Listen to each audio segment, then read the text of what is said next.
Dan yang sesi keempat ini, nanti kita akan banyak mendapatkan sebuah materi yang menarik, yaitu Smart Cities from Social Benefits and Smarter Citizen. Ya, oke, saya ulangi temanya. How smart home gadget can save time and energy. Nah, ini bagaimana Bapak Ibu yang sekarang pun kita ngobrol tapi tetap sambil pegang gadget, ya kan, menggunakan teknologi. Bisa nggak kita menghemat waktu dan energi? Oke, saya tidak akan berbicara soal ini karena nanti narasumber kita yang akan menyampaikannya. Siapa dia? Nanti akan saya sampaikan, saya kenalkan, dan tentunya Anda juga sudah tahu tamu atau narasumber kita hari ini siapa. Tapi sebelumnya tidak sah kalau tuan rumah kita ya, Ibu Robot yang harus membuka acara ini. Kita akan dengarkan dulu sambutan yang akan disampaikan oleh Ibu Julie Cindrawan dari Rumah Robot Indonesia. Ini dia CEO Rumah Robot Indonesia. Langsung saya berikan. Silakan. Halo semuanya, ketemu lagi, jumpa lagi kita di pertemuan keempat. Judul kita Halo, masih ingat selamat ya? siang Bu Yuri. Selamat siang Pak Wahidin semuanya. Judul kita kan menerobos teknologi masa depan. Jadi saya sangat bergembira atas tema ini, di mana sebenarnya teknologi begitu banyak. Kita hanya membahas dua hal saja, IoT di 4 pertemuan ini, dan 4 pertemuan nanti tentang robotik dan artificial intelligence. Kalau kita melihat IoT yang sudah kita pelajari yang lalu, ada Internet of Things, Internet of Information, Internet of People, lalu dibahas mungkin yang saya tidak ikuti kemarin, Smart City, dan hari ini kita masuk ke Internet Gadget. Hari ini saya kedatangan profesor muda nih, tamu yang muda, Mas Galih, yang umurnya mungkin masih 28, 29 ya, tapi sudah jadi mechanical engineering di beberapa perusahaan. So, saya welcome Mas Galih. Saya rindu banyak anak Indonesia seperti Mas Galih bisa membangun Indonesia dengan yang kita bisa. Kita ikuti hari ini, kita mulai seminar kita, webinar kita belajar bersama-sama. Terima kasih sekali lagi para permisa yang sudah mengikuti 4 sesi. Enjoy it dan kita belajar bersama. Terima kasih. Oke, jangan lupa kita berikan tepuk tangan secara virtual buat Ibu Juli, semuanya Bapak Ibu. Terima kasih. Saya melihat dari yang hadir pada siang hari ini ya, dari Sabang sampai Merauke ya, luar biasa semangatnya. Walaupun kalau di Jakarta, saya nggak tahu di tempat Bapak Ibu sekarang, kalau di tempat saya dan Bu Juli sekarang berada sih, cuaca agak-agak mulai mendung. Tapi seperti judul lagu, mendung tak berarti hujan. Nah, kalau Anda tahu, berarti confirm Anda sudah tua. Kalau yang tidak tahu, berarti Anda milenial. Karena itu lagu di zaman saya masih kecil ya. Oke, baik Bapak Ibu, teman-teman. Saya juga ingin menyapa khusus Pak Wahidin sudah bergabung bersama kita ya. Pak Wahidin apa kabar? Sehat selalu Pak. Baik, Nanti Pak boleh Doni. Bapak. Siap selalu. Alhamdulillah. Alhamdulillah. Bapak nanti juga boleh ya kasih sedikit-sedikit pandangan ya Pak ya. Jadi biar kita juga bisa mendapatkan banyak hal hari ini. Bukan cuma dari Mas Gali, tapi juga Pak Wahidin. Terima kasih Pak. Baik, siap. Oke, baik. Saya akan membacakan riwayat singkat dari narasumber kita hari ini. Ya, tadi Anda sudah mendapatkan sedikit bocoran siapa yang akan menjadi pembicara kita. Beliau masih sangat muda, ya, muda kayak saya. Di era saya masih muda. Kalau ini muda beneran ya.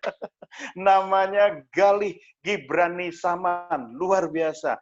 Namanya keren banget ya, GGS ya. Galih Gibrani Saman. Mas Galih ini merupakan seorang mechatronic engineer ya. Sesuatu yang saya aja ya sampai detik ini tanya sama Bu Juli tadi di sebelah, apa itu artinya mechatronic ya? Ya sudah nanti tanya Mas Galih aja ya. Karena beliau ini yang lebih paham soal mechatronic dan di usia yang masih sangat muda nih pengalamannya luar biasa. Ya, Mas Galih ini memang mojang priangan ya, orang Bandung yang sejak sekolah dari SMP, SMA itu dihabiskan di kota Bandung, Paris Van Java. Dan juga Mas Galih ini Bachelor of Mechanical Engineering, khususnya Mechatronic Option dari Institut Teknologi Bandung. Salah satu kampus terbaik di negeri ini. Dengan demikian, lulusannya merupakan salah satu putra terbaik bangsa Indonesia. Luar biasa ya, Mas Gali ini aset bangsa yang harus kita jaga. Jangan sampai tahu-taunya Mas Gali pindah ke negeri orang ya. Nah, ini sebelum Mas Gali ngomong udah kita todong dulu gitu kan. Kecuali kalau pindahnya itu ternyata menikah dengan orang dari mana gitu ya. Tapi harus pulang lagi ya. Itu Bu Juli ya. Itu ya. Nah. Oke, beliau ini kebetulan memiliki banyak sekali latar belakang ya dan skill yang tentunya sangat luar biasa di bidang engineer, mechatronic engineer, kemudian pendidikan formalnya ya di antaranya informal khususnya maksud saya itu di Industry 4.0 Transformation Manager Workshop ya tahun 2019 dan Mas Gali juga menjadi Astra Basic Management Program tahun 2017 ya di Astra Management Development Institute Jakarta. Dan saat ini Mas Gali ya tercatat sebagai section head ya di PT Fuji Technica Indonesia. Nah, ini sesuatu yang menarik dan ini sesuatu yang luar biasa yang nanti juga akan banyak di-share kepada Bapak Ibu sekalian. Oke, sampai saya berbicara detik ini ya sudah hampir 40 peserta yang sudah bergabung dan saya tahu bahwa Bapak Ibu sudah tidak sabar lagi untuk mengikuti sesi dari Mas Gali. Sebelum mengikuti, saya pastikan dulu Bapak Ibu silahkan untuk menyiapkan perlengkapan alat tulis ya. Kertas, buku, pulpennya silakan ya disiapkan karena nanti selama sesinya Mas Gali kalau ada hal-hal yang ingin ditanyakan silakan dicatat dulu. Dicatat dulu, kemudian nanti sesi pertanyaan ada dua versi. Yang pertama, Bapak Ibu boleh bertanya melalui fitur chat yang ada di Zoom, atau yang kedua, nanti silakan raise hand ya, angkat tangan, atau memberikan kode kepada host, nanti dicari hostnya di situ adalah tulisannya Robotic Explorer, kemudian nanti saya akan memberikan kesempatan kepada Bapak Ibu untuk bertanya langsung, ya, bertanya langsung kepada Mas Gali. Oke, langsung saja, tanpa berlama-lama, saya sapa dulu. Mas Gali, apa kabar? Baik, Pak Doni. Aduh, Pak. Saya dipanggil Bapak ya, dipanggil Bapak berarti saya pengetahuan tambah lebih senior. Siap, ya. Panggil D aja gimana? Takut kualat ya. Oke, Mas Gali, saya mau tanya dulu dong. Ya. Mechatronic engineer itu secara sederhana apa artinya? Mechatronics engineer itu sebetulnya ini, Pak. Gabungan dari mechanical dan electronics gitu. Oh. Jadi sebenarnya dulu saya kuliah di dua jurusan. Dua jurusan? Kebetulan pas jurusan apa? Saya jurusan Bandung sama Semarang atau? Nah, itu. Kalau di Bandung Dago sama Cileunyi gitu. Nah, pas di angkatan saya itu kebetulan ada opsi mekatronik. Jadi itu kerjasama antara jurusan mesin sama jurusan elektro. Gitu. Jadi saya sekolahnya di dua jurusan itu. Oh. Cuma secara bachelor tetap bachelor mechanical. Karena secara administrasi saya adanya di teknik mesin gitu. Oke. Nggak keberatan beban itu ada dua jurusan langsung. Saya aja waktu zaman saya sekolah ya, dari 7 hari Senin sampai Jumat sekolah itu Mas Gali ya, saya kayaknya 5 hari bolos deh. 1 hari itu masuk, kenapa? Ya pas pelajaran olahraga di lapangan. Satu doang ya Pak. Jangan diikuti Bapak Ibu ya, jangan ikuti gaya saya gitu kan. Makanya saya tidak sepinter Mas Gali ya. Saya pinternya ngoceh aja. Makanya tugas saya sekarang ngoceh aja ya. Tapi materinya langsung kita serahkan ya. Mas Gali, coba temanya yang lengkap hari ini, boleh disampaikan lagi. Oke, temanya sebetulnya simpelnya smart home ya. Smart home. And then how it can make save time and energy gitu kan ceritanya. Gimana caranya smart home itu bisa saving waktu dan energi di sekitar kita, baik itu di rumah atau dimanapun. Oke, ujung-ujungnya bisa saving duit nggak? Ngerit duit nggak? Nah, itu kayaknya agak kebelakangan efeknya tuh. Itu yang ditunggu-tunggu sama kaum ibu-ibu. Iya. Apalagi kalau di rumah anak-anak sudah menghabiskan waktu pegang gadget ya, main YouTube. Waduh, tagihan paket data segala macam tiba-tiba melonjak. Oke, kita serahkan langsung kepada ahlinya ya. Mas Gali sudah siap? Ada slide yang mau ditayangkan? Langsung ya, saya serahkan ke Mas Gali. Baik Bapak Ibu, mari kita sambut Mas Gali Gibrani Saman. Kita berikan tepuk tangan yang meriah secara virtual. Oke. Silakan Mas Gali. Ya, mungkin saya share dulu screen-nya ya.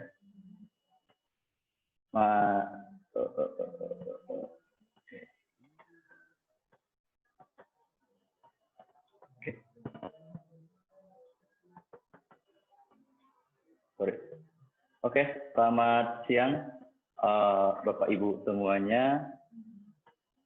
Mungkin tadi saya lihat juga yang terhormat Pak Wahidin sudah hadir ya, dan Ibu Juli juga, dan Mas Doni terima kasih sudah sambutannya yang mungkin terlalu luar biasa Pak. Mungkin ini langsung aja ke materi Pak. Untuk hari ini kita bahas smart home, how it can save time and energy. Gitu. Yang tadi sempat saya ulas, gimana sih caranya kita memanfaatkan teknologi yang ada, smartphone ya yang sudah semua orang banyak pakai, atau laptop dan gadget-gadget lainnya, sehingga bisa bermakna untuk kehidupan kita ya. Sorry, sebelumnya untuk screen-nya udah kelihatan ya Mas Doni ya? Ya, sudah kelihatan. Cukup jelas. Okay. Silakan Mas. Oke. Kita lanjut aja. Tadi ini udah sedikit banyak diulas. Mungkin perjalanan singkat saya. Sekarang saya bekerja di Fuji Technica Indonesia. Ini adalah salah satu perusahaan Astra, joint venture Astra dengan perusahaan Jepang sebetulnya. Dan di sini saya diamanahkan untuk menjadi section head di machining area. Kalau yang belum tahu, mungkin machining itu suatu proses pekerjaan permesinan untuk membuat sesuatu yang kita inginkan dari 3D model gitu. Jadi intinya sebenarnya perusahaan saya ini membuat cetakan bodi mobil gitu, dan cetakannya itu kebetulan di machining di tempat saya gitu.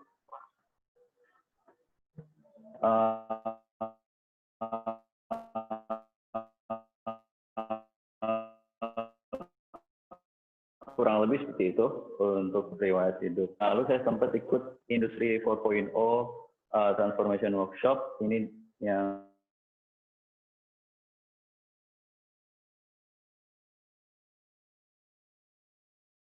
ngadain Kemenperin, karena memang mungkin kita sedang bahas juga di sini ya kaitan dengan IoT, digitalisasi dan lain-lain. Oke. Lalu kita masuk ke materi. Sorry, untuk suaranya lancar ya, Mas Doni ya? Sangat lancar, silakan. Kalau ada interrupt, tolong diinfo ya Pak ya? Oke, pasti. Monggo. Ya. Oh ya, sorry. Just info aja. Ini saya nggak sendiri sebetulnya di sini. Di tempat kerja saya kebetulan ada yang join juga. Ini ada Pak Arif Praitno dari. Halo Pak Arif. HRD kebetulan. Terus di sini ada Pak Rohan Saad juga di sini. Kebetulan beliau salah satu perwakilan dari General Affair di kantor kita. Karena kebetulan topiknya smart home ya, jadi kayaknya beririsannya sama smart building dan smart office gitu. Jadi saya ajak teman-teman. Gak apa-apa Pak Gali, yang penting bapak-bapak yang hadir. Saya pikir tadi ada Luna Maya di situ. Gitu. Jadi harapannya selain kita kasih insight juga bisa juga kasih insight ke intern kami gitu Pak. Mungkin silakan. Tanggapannya juga bisa kami terima. Oke, lalu masuk ke outline presentasi saya. Mungkin singkat aja dari apa itu smart home, terus sekarang itu smart home lagi dipakai apa sih? Nah ini yang kedua, sudah smart home. Sejauh apa smart home yang ada di dunia sekarang ini? Lalu masuk ke benefit dari smart home itu apa? Itu masuk ke yang topiknya sendiri. Dan yang keempat ini mahal nggak sih sebetulnya smart home itu? Gitu. Lalu mungkin yang terakhir business insight yang mungkin ya yang bisa menjadi apa namanya insight bagi saya, mungkin bagi teman-teman juga. Ya mungkin lanjut aja. Nah, jadi intinya smart home ini sangat berkaitan dengan IoT dan robotic system yang simple dan itu terkoneksi pada satu jaringan. Dan karena di era yang sekarang ini jaringan internet itu sangat bagus, sudah sangat maju sekali, sehingga semua device itu kan udah terkoneksi dengan internet gitu. Jadi seringkali dikaitkan smart home itu adalah semua device yang berkaitan dengan internet. Padahal sebetulnya tanpa internet pun itu bisa smart juga dengan misalkan intranet atau apa network kecil itu nggak masalah sebenarnya. Tapi karena sekarang internet udah cukup canggih, semua sistem bisa kita hubungkan ke internet. Dan smart home ini juga apa namanya dipakai di semua lini di rumah gitu. Sekarang tuh kayak kompor aja udah ada yang smart gitu kan, kompor, teko, terus lampu udah dari lama kayaknya, lampu itu yang pertama. Terus bahkan hordeng, blindfolding yang kayak gini nih kalau di tempat saya, ini juga sekarang udah ada yang smart, tapi kebetulan ini masih manual gitu. Jadi kurang lebihnya seperti itu. Nah ini contohnya kan, pertama dari masuk rumah itu sekarang banyak sekali orang-orang pakai smart locking system. Terus masuk nyalain TV kan segala macam udah smart juga, smart TV, smart speaker, banyak sekali ini. Terus security kamera ini banyak banget untuk apa memantau kondisi rumah kita dari jauh.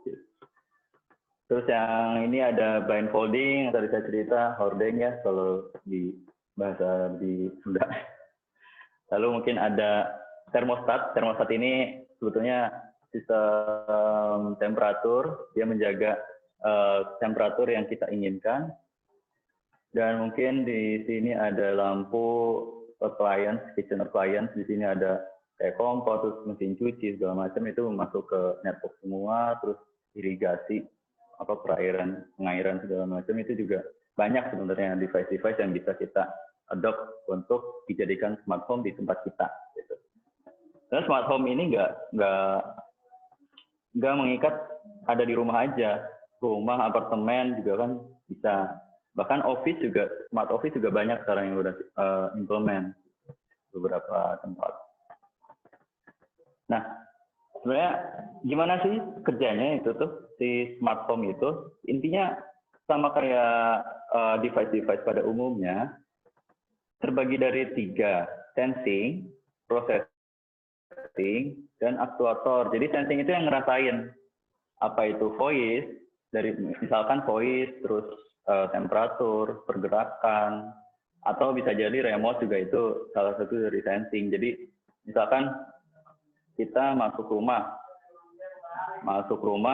ada suara segala macam, terdetek, oh itu ada orang di situ. Nah itu juga bisa sebagai sensing. Nah cuma dengan automasi pada era sebelumnya, automasi yang ada sekarang ini terhubung pada network yang jaringannya sangat luas, yaitu internet. Nah dari sini data-data dari sensing dikirim ke processing yang biasanya kalau di rumah-rumah ada namanya smart hub. Smart hub ini udah banyak macamnya. Jadi ini yang kontrol semuanya. Lalu dia kirim lagi ke aktuator. Aktuator itu apa? Yang menjalankan. Gitu. Yang menjalankan device-device yang terhubung. Misal blindfolding, itu aktuatornya berarti kan ada motor yang ngegerakin, dia bisa naik turun hordengnya. Gitu. Terus atau lampu, gitu. Itu juga jadi salah satu aktuator. Jadi kalau sensing ini lebih ke sensor, mikrofon, atau infrared, atau dan lain-lain banyak. Nah, intinya gitu simpelnya. Nah, ini untuk apa? Dari situ juga banyak sekali sekarang contoh-contohnya itu dari mulai Amazon itu dia punya produk Amazon Alexa, dia juga bisa terkoneksi sama device-device lain sebetulnya. Nah ini contohnya ini ada robot namanya Roomba. Roomba ini sebenarnya bukan produk Amazon, tapi produk lain tapi bisa terintegrasi sama si Alexa ini. Dan ini kita tinggal bilang ke si Alexa, tolong Roombanya spell lantai dong sekarang gitu. Nah, si Alexa tadi langsung memerintahkan iRobot atau Roomba ini sebagai aktuator untuk ngepel lantai rumah gitu.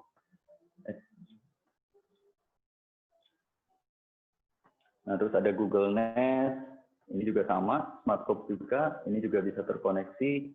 Kalau ini bahkan bisa terkoneksi ke Google account kita. Ini misalkan dia orangnya nih mau ke pasar misalkan, tambahkan tepung ke dalam daftar belanja. Oke, sip. Jadi udah langsung masuk ke listnya di handphone kita biasanya gitu.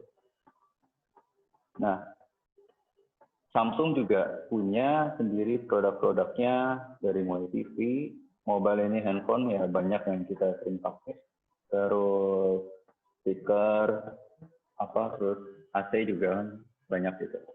Ini bukan sponsor sih sebenarnya, bukan. Cuma contoh aja ya kan. Ini kebetulan brand-brand ternama Amazon, Google, Samsung ini juga mereka sangat concern terhadap IoT dari smartphone ini gitu.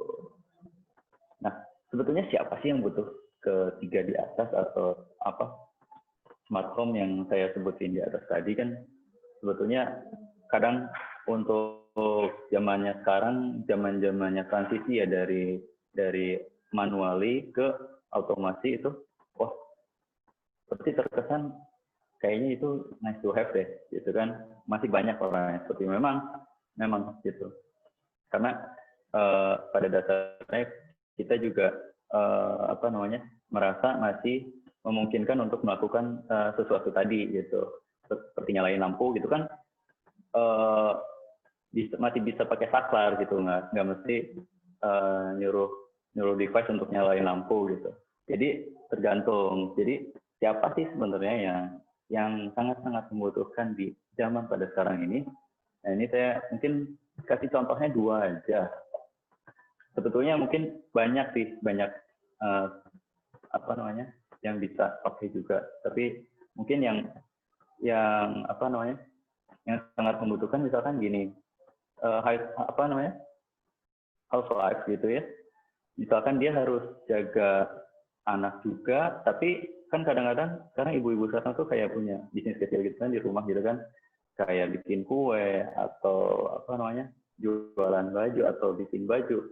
Nah, tapi di satu sisi mereka juga harus jaga anaknya sendiri. Nah, makanya mungkin smart home ini juga jadi solusi buat mereka gitu. Misalkan kayak vacuum cleaner robot tadi, dia bisa ngepel, bisa nyapu tanpa ada orang di situ gitu. Jadi misalkan ini contohnya lagi musimnya mudik lebaran gitu kan. Musim mudik lebaran kayaknya yang ngebantuin di rumah tuh pada pulang ke kampungnya masing-masing kan pada kesulitan tuh. Nah ini juga salah satu solusi sebetulnya. Jadi kita tinggal nyuruh aja, robot tolong ngepelin dong ini. Gitu. Terus IP kamera ini adalah kamera yang terhubung ke network internet tadi ya, kayak security kamera. Jadi kita bisa nempatin itu di mana aja, misalkan di tempat tidur anak, di tempat bermain anak gitu. Jadi sambil kita ngerjain sesuatu, misalkan anak lagi tidur siang, kita juga masih bisa monitor gitu. Tanpa harus kita ngerjainnya dibawa ke kamar gitu kan. Ribet banget kalau masak atau nyuci harus dibawa ke kamar dekat-dekat biar lihat dikit-dikit liatin anak gitu. Kalau sekarang ya tinggal bawa aja HP-nya ke tempat cuci, tempat bikin kue atau apa, taruh situ, udah tenang gitu. Kita bisa monitor. Terus smart kitchen, ini juga sebetulnya masih dibilang butuh-butuh enggak gitu. Antara need to have sama nice have itu agak-agak tipis karena mungkin ini untuk yang pelupa aja. Misalkan di sini kan smart kitchen bisa masukin temperatur, terus timer, dia off-nya pada saat berapa menit. Nah itu di sini nih. Jadi ya banyaknya untuk yang kayak saya nih pelupa, nah kayaknya cocok gitu jadi smart kitchen. Jadi nggak ketutungan, bukan tutung, angus ya, nggak angus sih makanannya tuh. Nah terus smart door lock mungkin. Nah ini juga kadang-kadang kan lupa gitu ngunci pintu rumah dari pas atau dari mana gitu. Udah langsung ngerjain sesuatu misalkan di dapur atau lagi nyuci, kita langsung cek aja pegang HP, kunci pintu aja. Gitu, contohnya gitu software ini. Nah terus untuk yang kedua juga traveler. Jadi kalau yang tadi banyaknya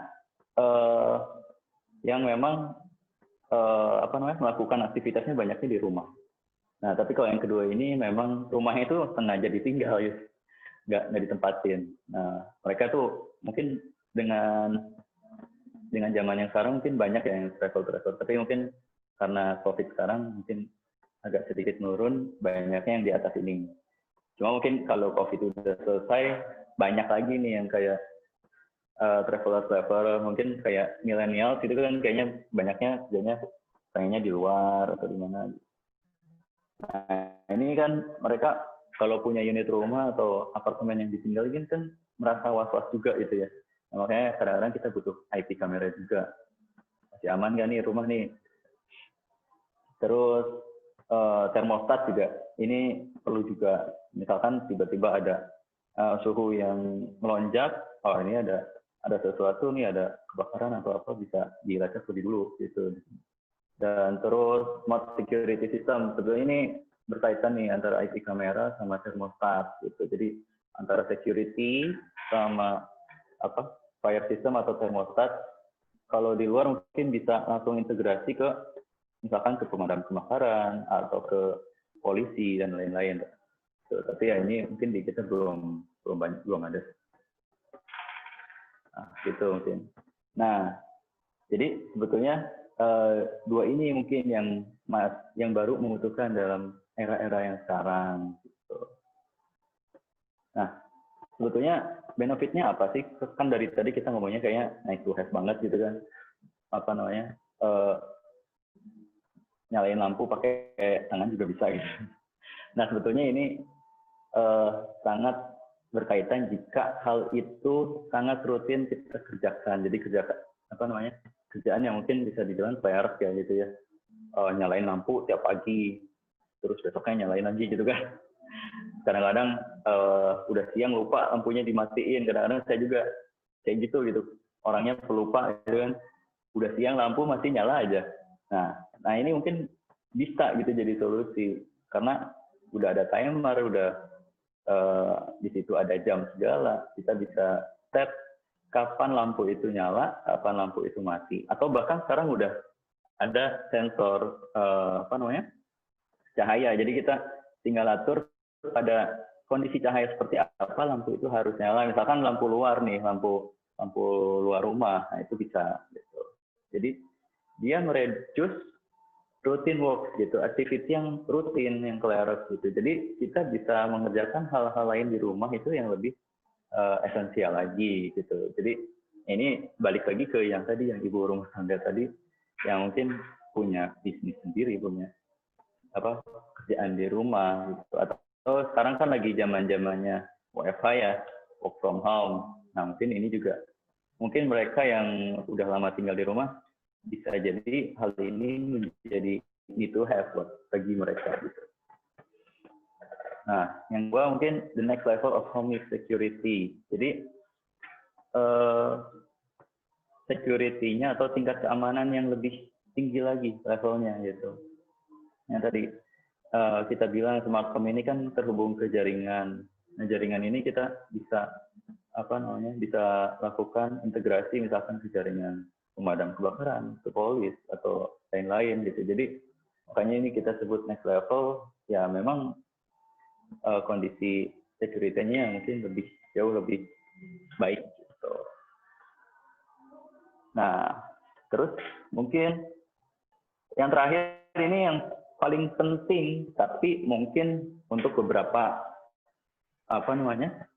untuk beberapa mungkin di sini banyaknya kayak office building atau memang kita di rumahnya nyimpen nyimpen perangkat yang memakan energi sangat gede gitu. Nah ini baru, jadi dia mungkin bisa ke unnecessary energi, jadi energi yang enggak terlalu penting-penting amat. Jadi misalkan kalau di rumah sih yang contoh gampangnya dari termostat tadi, misalkan kita pengennya set di 22, di suhu 22 gitu ya. Nah kadang-kadang kan kalau AC yang biasa udah dingin tetap aja gitu terus didinginin gitu. Tapi kalau ada termostat, misalkan ada satu sistem temperatur lagi, sistem yang kontrol temperatur, mungkin dia bisa ngatur AC mana aja yang harus berfungsi, AC mana aja yang harus diam. Misalkan di satu ruangan udah dingin ya udah. Atau misal ada juga digabungkan dengan sensor motion, sensor gerakan. Jadi misalkan dia mendeteksi kalau di ruangan tersebut ada orang nggak sih gitu. Kalau di misalkan kamar yang udah ditinggal sama anaknya pergi main kemana, bisa jadi anak itu kan lupa gitu ya, lupa matiin. Tapi kalau ada si sensor itu kan kita bisa set. Kalau nggak ada aktivitas, kalau nggak ada orang di ruangan tersebut, AC itu harus mati. Gitu. Jadi yang harusnya kita bayar nih buat AC yang tadi lupa dimatiin, nah dengan adanya smart home tadi itu nggak perlu lagi gitu. Makanya mungkin ketiga ini adalah summary-an dari benefit yang muncul mungkin ketika kita implementasi betul-betul apa itu smart home gitu. Ya. Nah ini mungkin jadi benefitnya. Lalu, nah kalau di sini saya mau cerita, mahal nggak sih? Mahal nggak sih pakai smart home itu? Soalnya kan tadi di slide sebelumnya kita lihat ada sensor, ada smart home, terus ada aktuator gitu. Kalau memang kita pakai semua dari mulai kunci pintu sampai peralatan air segala macam, ya pasti mahal gitu. Ujung-ujungnya pasti mahal, pasti ada biayanya. Tapi dengan kondisi yang sekarang sebetulnya kita bisa pilih gitu. Kita balik lagi, get back to need to atau nice to have gitu. Jadi mana yang paling kita butuhkan sih untuk sekarang ini gitu. Jadi kan ada need to atau nice to ya. Kalau need to lebih ke kebutuhan yang esensial yang memang benar-benar kita butuhkan. Tapi kalau nice to memang sebetulnya bermanfaat, cuma kita kerjain pun nggak ada masalah gitu, kayak saklar lampu gitu kan. Sebenarnya bagus gitu, manfaatnya kan ketika nggak ada orang bisa mati. Tapi dengan kita matiin lampu sendiri pun masih bisa. Ya. Jadi kayak gitu-gitu lah. Kita harus pilih-pilih apa aja sih yang harus kita pakai dan apa aja yang kita skip dulu buat entaran gitu. Tapi ini berlaku hanya untuk posisi sekarang aja. Mungkin di kondisi masa-masa yang datang, yang tadi di kelompok nice to itu akan menjadi need to gitu. Kalau saya bilang. Nah, mungkin di sini saya coba paparkan, saya sempat ada experience. Jadi yang tadi dibilang costly atau kayaknya terkesannya mahal gitu ya. Nah, sebetulnya ini saya ada 3 experience gitu. Kebetulan ini yang 2 yang pertama ini di tempat saya, terus yang kedua ini di rumah, terus yang ketiga kebetulan ini di tempat kerja istri saya. Gitu. Kemarin juga nah, jadi sebetulnya kan smart home itu kan dalam tanda kutip ya, smart home itu sebenarnya teknologi yang kita bisa pakai di manapun gitu. Jadi di kantor pun saya sempat coba bikin proyek kecil-kecilan, gimana caranya monitoring schedule atau monitoring kerjaan di kantor itu dengan device-device yang ada sekarang. Tapi sebetulnya dengan mengimplementasi ini kan sebetulnya masih jarang gitu orang yang nge-develop sampai benar-benar spesifik ke proses yang ada. Kalaupun iya ada, misalkan kita minta konsultan, minta kontraktor untuk kerjain itu bisa aja. Tapi biayanya gede banget dan kita sendiri pun masih belum tahu konsepnya mau ke arah mana sih. Makanya di yang pertama ini saya coba inisiasi bikin proyek kecil-kecilan pakai Raspberry Pi, gitu. Pakai microcontroller mini PC, bukan microcontroller sih, ini lebih ke mini PC. Dia ngontrol, bisa ngambil schedule, terus bisa ngambil data yang terjadi di mesin gitu. Nah ini juga benar-benar di di bawah yang kita harapkan gitu. Ternyata sangat murah harganya gitu. Ini dengan mungkin kisaran di bawah 10 juta udah bisa bikin satu unit ini. Gitu. Tapi memang dengan tingkat kehandalan yang beda. Ini mungkin tingkat kehandalan yang developer belum belum benar-benar rigid industrial class. Gitu. Nah tapi kan dari sini kita dapat konsepnya. Sebetulnya yang kita butuhkan dalam proses ini itu apa sih? Gitu. Dalam proses kita itu kita membutuhkan device yang seperti apa. Nah, kita coba-coba dulu nih dengan barang-barang yang murah-murah aja dulu gitu.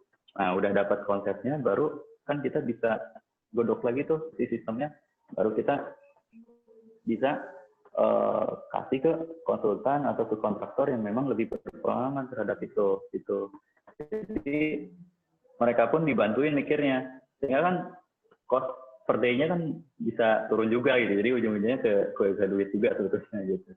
Meskipun kita ada sedikit pengeluaran di awal.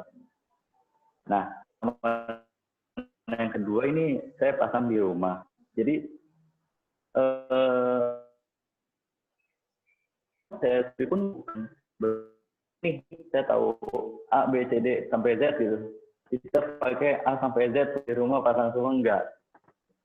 Kita pilih-pilih juga mana yang perlu, mana yang enggak. Nah, kebetulan yang paling perlu kemarin itu karena kebetulan saya baru punya baby, baru mau setahun nanti Agustus. Jadi wah, kan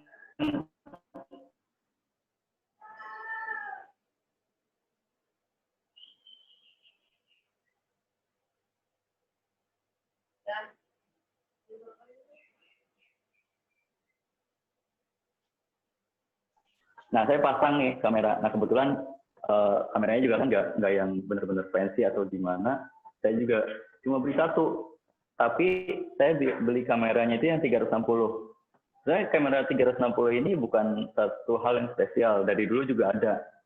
Tapi sebelum adanya smartphone atau teknologi yang smart ini, mungkin si kamera 360 ini tuh cuma bisa memang di-set muter aja terus. Gitu. Tanpa kita set posisinya di mana gitu. Mungkin harus ke kontrol unitnya dulu, misalkan dulu kayak ada monitor, ada kontrolnya gede banget, baru kita nge-set ke sana. Dan itu kadang-kadang belum bisa masuk ke jaringan internet. Nah, tapi sekarang ini banyak home security kamera ini yang jual bebas, jual pasaran, dan murah-murah harganya gitu. Ini juga saya pakai brand X gitu. Inisial X, tapi pada tahu. Nah, jadi kebetulan kamar saya itu posisinya itu ada di seberang-seberangan sama garasi. Nah, jadi yang dibutuhkan kan sebetulnya kamera cuma siang doang, gitu. Cuma siang doang. Nah, biar malamnya tetap kepake, saya pasang kamera itu di jendela. Jadi jendelanya itu dia kameranya satu sisi bisa ngadep garasi, satu sisi bisa ngadep kamar. Jadi kalau siang hari saya langsung set si kamera itu ke posisi kamar. Nah kalau pas malam set ke posisi garasi gitu. Jadi kan itu dua posisi kita dapat dua benefit tapi dengan menggunakan satu device gitu. Jadi balik lagi, seberapa mahal sih dan seberapa butuh. Nah, itu contohnya. Nah, kalau yang satu ini kebetulan di tempat kerja istriku, di server room-nya itu kan namanya server room, kalau yang apa namanya, server room itu dia tempat nyimpen komputer yang artinya komputer itu kan menghasilkan panas ya, dan tapi si ruangan ambience atau lingkungannya itu harus dijaga benar-benar gitu. Ketika ada perbedaan panas dikit aja, harus alarmnya tuh harus nyampe langsung ke pihak maintenance-nya. Nah, makanya diinisiasi minta bikin temperatur monitoring. Jadi begitu ada satu termostat yang naik temperaturnya, nah itu langsung ngebel, itu langsung kontak ke controller utama, server posisi A temperaturnya naik, nah gitu. Jadi secara otomatis langsung gercep kan, langsung gerak cepat ke posisi server room itu, langsung ada apa nih posisinya gitu. Jadi tanpa harus nelfon dulu, tanpa harus kirim email mungkin ya dulu, atau zaman dulu masih teleponnya telepon kabel lagi. Datang ke situ udah keburu panas, udah keburu mati duluan servernya. Nah, jadi itu kan benefit juga, timing, seberapa cepat kita menghadapi sesuatu, seberapa cepat kita mensolusikan sesuatu, itu juga menjadi benefit. Nah, ini adalah 3 contoh IoT atau smart home yang bisa dibilang cukup worth it lah, dari harga dan benefitnya itu seimbang. Ini pun pakai yang murah-murah juga gitu, kayak sama kayak yang di atas, dari yang 1 juta gitu. Nah, yang terakhir, jadi kalau dari atas kan dari berapa mahal, terus benefitnya gimana. Mungkin yang terakhir kan, kebetulan kan di sini kalau yang saya baca ada ibu-ibu dari IWAPI juga ya. Mungkin kan kita pengen tahu seberapa besar sih impact-nya terhadap bisnis atau terhadap perkembangan bisnis yang ada gitu. Sebenarnya kalau yang saya tangkap dari kemajuan teknologi yang ada sampai sekarang, sampai tahun 2020 ini, benar-benar grafiknya itu eksponensial gitu, maju terus. Mungkin sampai beberapa tahun ke depan juga masih growing, masih naik. Jadi sebetulnya opportunity atau kesempatannya itu banyak, apalagi sekarang kan era-eranya millennial generation gitu, mereka seringkali dibilang nggak mau capek atau nggak mau kayaknya simple gitu kan, simple, pergi-pergi, tapi tetap pengen safe gitu. Nah, mungkin di sini ada 3 mungkin yang saya mau sampaikan. Mungkin untuk kedepannya kayaknya mungkin akan banyak yang menjadi kontraktor di smart home implementation gitu. Jadi misalkan ada satu rumah yang biasa, masih manual semua, tapi mereka pengen implement ke smart home. Nah, kontraktor ini yang nyiapin apa-apa aja yang diperluin. Kalau dulu mah mungkin bikin rumah, terus kita nyari tukang listriknya untuk ngebikin kabel, jalur lampu, jalur stekernya ada di mana gitu. Kalau sekarang mungkin akan beralih ke tukang smart home gitu.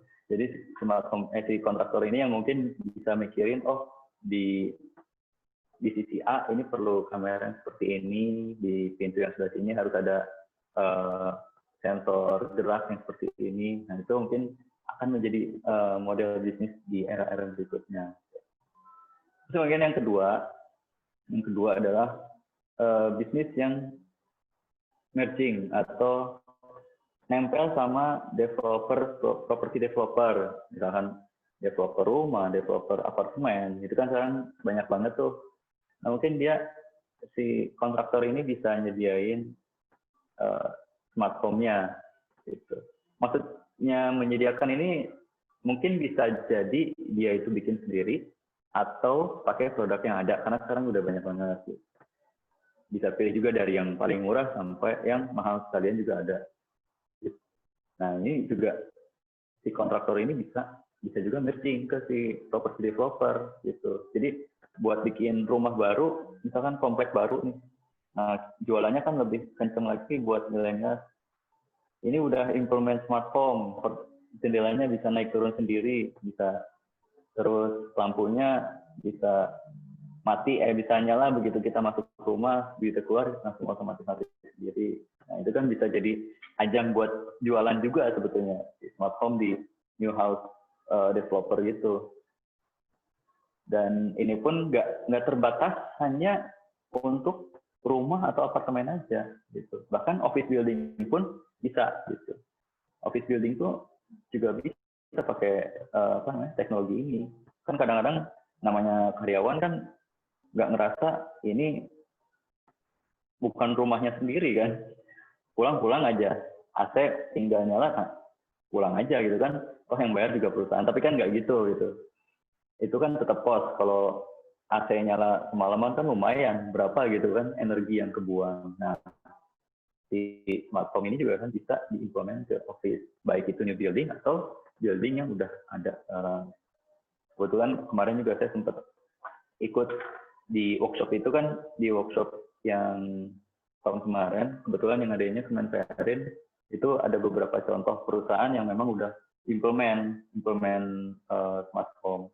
Kebetulan di tempat saya masih belum, di perusahaan saya mungkin akan gitu. Cuma posisinya masih nice to have, kita masih ke prosesnya dulu. Nah, mungkin yang terakhir juga,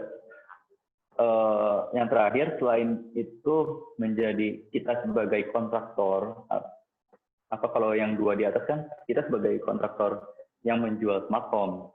Tapi kalau kita punya bisnis pun, kita bisa mengenhance atau bisa mengembangkan bisnis yang ada sekarang dengan teknologi smart home, biar si biayanya juga lebih kompetitif, lebih efisien prosesnya. Jadi kan ujung-ujungnya cost lagi bisa turun gitu. Kalau cost turun, ya profitnya bisa nambah dong. Atau misalkan dengan harga pasaran yang turun, kita masih bisa kompetitif nih. Gitu. Jadi kalau harganya turun, kalau cost-nya tetap kan profitnya nipis gitu. Tapi kalau kita bisa neken si cost-nya, kita masih bisa memaintain si profitnya tetap stabil. Nah mungkin smart home juga bisa smart home atau IoT juga bisa jadi solusinya untuk itu. Gitu. Yang tadi mungkin yang dua contoh yang tadi saya di atas itu juga salah satu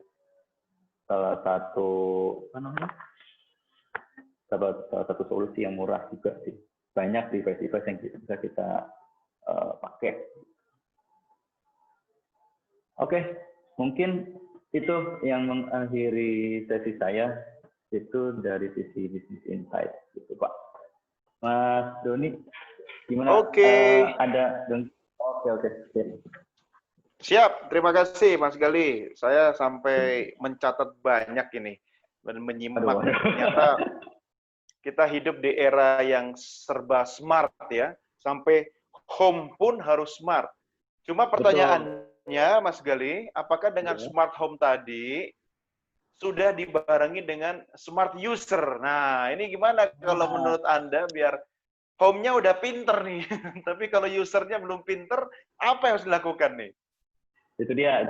Makanya sebetulnya kan intinya di sesi ini kan sebenarnya materinya kan saya harap nggak terlalu dalam ya. Tapi intinya saya pengen memunculkan insight-insight apa aja sih yang bisa kita pakai dari smart home ini gitu.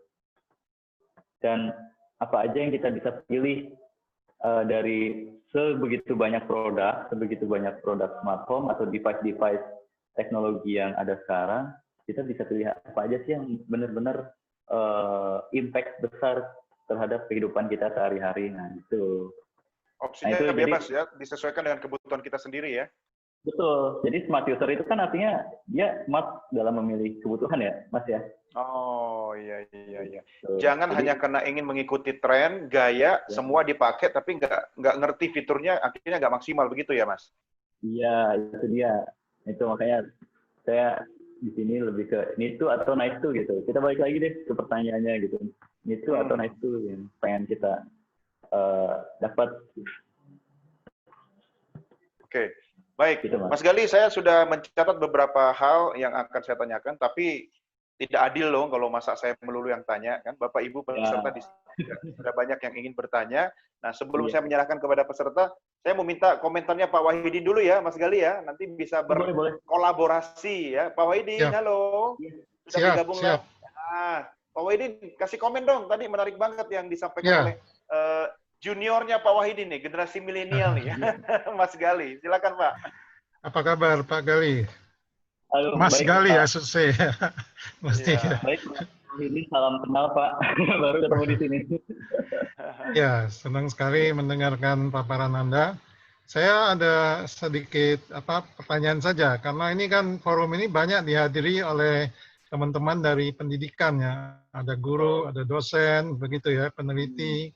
Mungkin dari pendapat Mas Gali ini, kira-kira kalau sebagai pendidik, apa ya ilmu yang harus kita berikan ke murid-murid kita ini ya, agar mereka bisa adaptasi kepada bidang ini begitu. Silakan. Oke, Betul. langsung Mas Gali. Apa saja barangkali anjurannya seperti apa gitu. Benar, ini untuk ke pendidikan era sekarang juga kayaknya harus sedikit lebih berubah ya untuk mengikuti zaman yang serba smartphone ini kan. Nah, ini mungkin kayak semacam insight kayak benefit dari smartphone atau pemilihan IoT atau mungkin pada dasarnya kayak programming sejak dini mungkin bisa jadi solusi untuk dunia pendidikan Pak gitu. Karena basicnya kan saya sebetulnya engineer mekanik ya Pak ya, nggak ada hubungannya sama programming listrik segala macam, nggak ada gitu. Tapi karena dari dulu mungkin saya sempat beberapa kali tahu programming komputer seperti apa, tahu device yang ngetren sekarang kayak gimana. Nah mungkin itu yang bisa ngebawa siswa sekarang mengikuti zaman yang lebih lain. Mungkin itu Pak. Kelihatannya ada tambahan mungkin. Kelihatannya dari bidang mekanik jadi pindah ke elektrik ya? Iya. Banyaknya gitu. Karena kan namanya mekanik kan udah rigid, udah benar-benar canggih ya sekarang. Tapi yang lebih membuat mekanik itu lebih canggih kan si device elektronik sama programnya itu. Gitu. Ya, benar sekali. Setuju. Ya, kalau dari saya sih memang siswa-siswa mungkin mulai dari SMA ya kali ya. Bagian mungkin dulu itu ekskulnya itu elektronika. Nah, elektronika ini sudah harus lebih diperdalam barangkali dengan pengetahuan tambahan gitu ya. Yeah. Yang kedua kan ini kan menggunakan network ya. Sehingga masalah security itu juga penting ya. Iya. Cuman sayangnya untuk masalah cyber security ini memang cukup mendalam ya. Saya kira anak-anak SMA masih belum bisa. Harus di universitas. Dan bahkan itu mungkin harus satu sesi sendiri Pak. Ada cyber security. Saya juga kadang-kadang perlu untuk materi itu. Nah, kan banyak banget device. Tadi aja contohnya device yang saya pakai kan benar-benar device yang open source gitu ya. Semua orang bisa pakai. Nah itu cara security sebetulnya itu masih rentan dalam tanda kutip gitu. Data kita, terus personal kita di kehidupan sehari-hari itu udah sangat mungkin untuk diambil ya sama pihak yang mungkin bisa itu untuk melakukan hal itu. Ya, setuju Pak. Baik, terima kasih Pak Doni. Saya cukup nih. Mungkin yang lain mau bertanya juga. Terima kasih Pak Wahidin ya. Ini kalau sudah dua generasi bertemu dalam satu layar ya, selesailah sudah ya dunia teknologi Indonesia. Yang penting Pak Wahidin, yang penting Mas Gali nggak nyemplung ke profesi saya ya. Nanti saya nganggur. Karena mesti multi talenta Pak, multi talenta. Betul, harus multi talenta, multi skills ya kan. Dan yang paling penting Pak Wahidin dan Bapak Ibu sekalian, bukan cuma multi yang lain, ada satu multi yang penting, multi income. Ini yang sekarang ditunggu-tunggu. Oke, baik. Terima kasih Pak Mas Gali. Saya ada beberapa catatan, tapi sebelumnya saya coba lempar dulu ke Bapak Ibu peserta. Silahkan Bapak Ibu kalau ada yang ingin bertanya langsung, silahkan boleh di-unmute, kemudian langsung menyapa kepada saya atau kepada Mas Gali. Ada di antara Bapak Ibu? Ini sambil saya melihat satu persatu ya. Wah, luar biasa ini semangatnya jam segini tetap ikut belajar ya. Ada Bapak Ibu? Kalau belum ada, nanti saya borong loh semua pertanyaannya dari sini. Ini Ya, ada. Pak Doni. Pak Ya, Doni, silakan. mungkin mekanisme raise hand-nya yang mungkin nggak dikenal.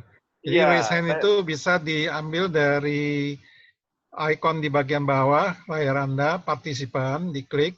Nanti muncul jendela satu, di bagian bawahnya ada paling ujung ada pilihan raise hand. Nah, kalau itu diklik, betul.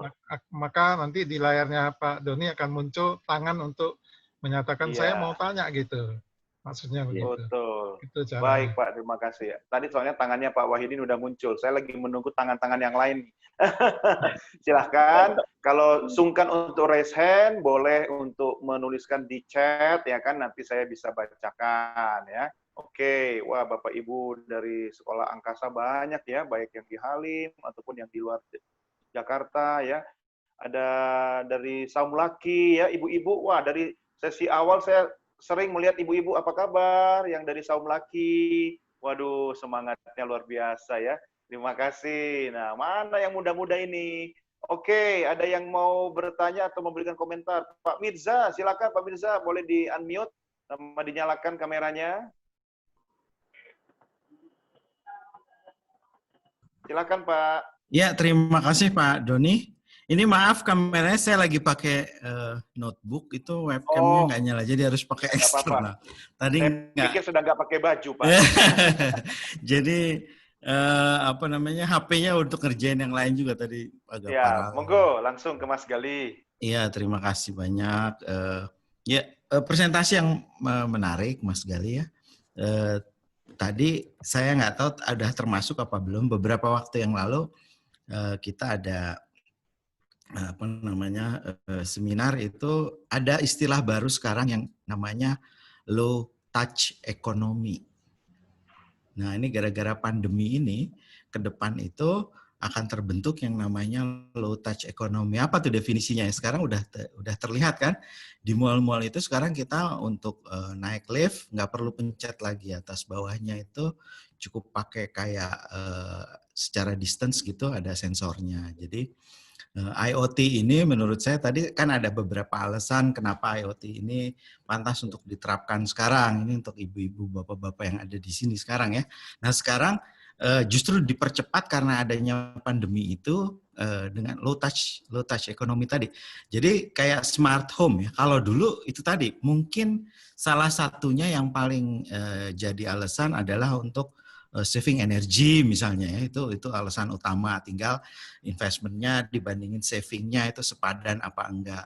Tapi kalau sekarang ini itu tadi balik lagi untuk safety juga bagus sekali kan gini, kebayang semua tombol-tombol listrik apa segala itu yang biasanya dipencet oleh banyak orang sekarang jadi nggak perlu dipencet lagi, semuanya dari device masing-masing aja.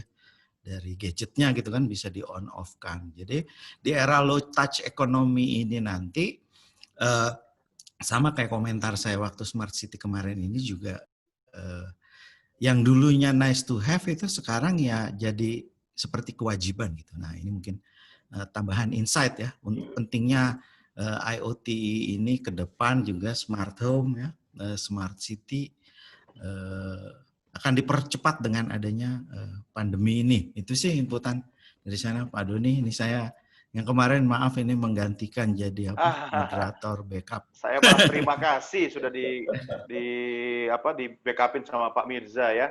Terima kasih Pak Mirza sudah memberikan insight Pak. Ya kan terkait dengan low touch economy. Iya, ini menarik sekali memang ya sekarang. Mas Gali ada komentar? Silakan soal low touch economy. Betul sekali Pak Mirza untuk kaitan tadi ya, low touch itu ya. Memang kan sekarang orang-orang semakin mengurangi sentuhan gitu ya. terutama di tempat umum. Ya. Jadi yang tadi saya bilang, mungkin dia yang tadinya dirasa nice have, jadi need to have gitu. COVID ini berpengaruh terhadap, bener. Jadi kayak macam sensor, kayak kalau yang udah ada kan sebetulnya kayak di mall itu kan pintu otomatis juga kan salah satu unsur yang tadi itu kan. Betul. Cuma nanti dengan adanya COVID ini mungkin kedepannya si pintu otomatis akan lebih banyak lagi. Iya. Semua serba otomatis, akhirnya sentuhan-sentuhan secara langsung itu semakin berkurang ya, Mas Galih ya. Iya. Tapi disitulah sebenarnya peran dari teknologi masuk dalam kehidupan kita. Cuma saya mau sarankan nih Mas Galih sama Bapak Ibu, boleh ada low touch ekonomi, tapi please jangan low touch your family. Apalagi sama suami, sama istri, anak-anak harus sering digendong, dipangku gitu kan. Kalau masuk mall atau masuk lift, sekarang juga ada beberapa mall di Jakarta saya lihat sudah menggunakan pijakan kaki gitu kan, mencuci tangan juga begitu, atau secara otomatis ya dengan deteksi wajah atau deteksi ada apa istilahnya itu Mas Galih, kalau misalnya suhu berubah itu Mas, kemudian dia membaca sensor ada berapa orang dalam ruangan itu ya, itu termasuk smart home nggak sih kayak gitu? Itu ya lebih ke smart building ya. Oh, smart building. Face recognition, terus banyak sih sekarang ada yang. Oke. Baik, saya akan berikan lagi kesempatan kepada peserta. Sudah ada yang raise hand, angkat tangan. Mas Haryansyah dari STIMIK PPKIA Tarakan. Monggo silakan, boleh di-on-kan audio dan videonya. Ya, terima kasih Pak Doni. Apa kabar? Alhamdulillah baik, Pak. Wah, ini Tarakan ini provinsi muda ya. Iya. Kemarin sempat ngobrol sama temennya Mas Haryansyah kalau nggak salah, atau ya, malah Mas sendiri ya? Saya lupa. Terkait infrastruktur di sana ya. Ya, mudah-mudahan mudah-mudahan nanti bisa semakin oke. Langsung kepada Mas Galih, silakan. Oke, terima kasih Pak Doni. Selamat sore, Mas Galih. Sore Pak Haryansyah. Ya, wah menarik sekali Pak. Kebetulan saya pribadi sangat tertarik dengan bidang-bidang ini, Mas Galih. Apalagi di kampus kami itu juga seperti yang saya sampaikan di pemateri-pemateri sebelumnya, bahwa kampus kami juga salah satu kompetensinya itu ke arah IoT ini. Nah, saya beberapa proyek, Mas Galih, terkait tadi yang disampaikan untuk smartphone, ada satu yang mengganjal di pikiran saya terkait penerapannya atau implementasi dari smart home ini. Ini juga pernah ditanyakan sama mahasiswa kami, sama masyarakat juga ada. Bagaimana, ini pertanyaannya sederhana, tapi jujur saja ini masih mengganggu pikiran saya sampai sekarang, Mas Galih. Yaitu... Sampai nggak bisa tidur begitu ya? Iya. Jadi ini kan sudah smart semua ya, artinya semuanya sudah otomatis, sensor bekerja, mungkin sampai ada yang ngirim notifikasi segala macam. Nah, pertanyaannya sederhana saja, Mas Galih, dari masyarakat ini, apa yang terjadi kalau mati lampu? Nah, ini sekilas, ya, kalau dipikir ya udah mati gitu. Artinya tidak ada yang bisa terkoneksi, tidak ada yang bisa berjalan. Misalkan ya, sebagai contoh kecil lah, misalkan kita buat pintu itu untuk smart door lock lah misalkan. Misalkan kita memanfaatkan RFID, tiba-tiba power mati gitu, atau jaringan listrik itu mati. Nah, akhirnya apa yang terjadi? Ini kan jadinya nggak bisa berfungsi. Nah, ini pertanyaan sederhana dari masyarakat ini yang kemudian jujur saja sangat menghantui sebenarnya untuk kasus ini. Nah, saya jadi kepikiran, apa iya ada smart power? Jadi selain smart device-nya tadi untuk perangkat IoT-nya, ada juga smart power yang kemudian bisa mengantisipasi hal-hal yang seperti itu. Ini maksudnya buat backup power atau gimana nih?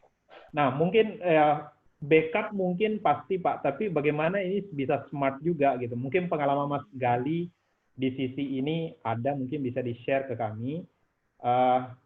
Kalau saya ngebayanginnya Pak, anggaplah misalkan kalau kita lihat genset itu kan ada beberapa yang ketika mati lampu kan langsung pindah sendiri tuh Pak. Betul. Nah, kalau misalkan ini kan kita bicara efisiensi ya.